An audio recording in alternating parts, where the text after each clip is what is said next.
যেদিন থেকে তোমার সাথে আমি সত্যি কথা বলা কমিয়ে দেব, সেদিন থেকে তুমি বুঝবে তোমার দেয়া আঘাত আমার বুকে ঠিকঠাক মতন বেঁধেছে, একদম বাঁ পাশে 2 ইঞ্চি গভীরে। এরপর আমি আর কোনো প্রশ্ন তুলব না তোমার নামে।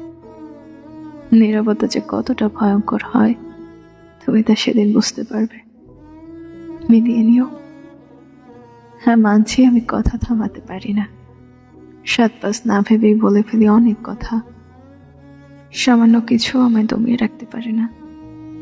কেবল একটা জিনিস আমায় চুপ করিয়ে দিতে পারে, বাধ্য করতে পারে সরে যেতে। আঘাত পেলে চোখের জল নিজ হাতে মুছে ফেলার দুঃসাহস দিতে পারে, আর তা হলো আমার আত্মসম্মান। আমি সবকিছুতে ছাড় দিতে পারি, কিন্তু একটা জায়গাতেই আমি কিছুতেই ছাড় দিতে পারি না। এখানেই আমার সমস্ত দুর্বলতা। কেবল এখানে আঘাত করলেই বুকের বাঁ পাশে গিয়ে লাগে, ক্ষত হয়ে রক্ত ঝরে।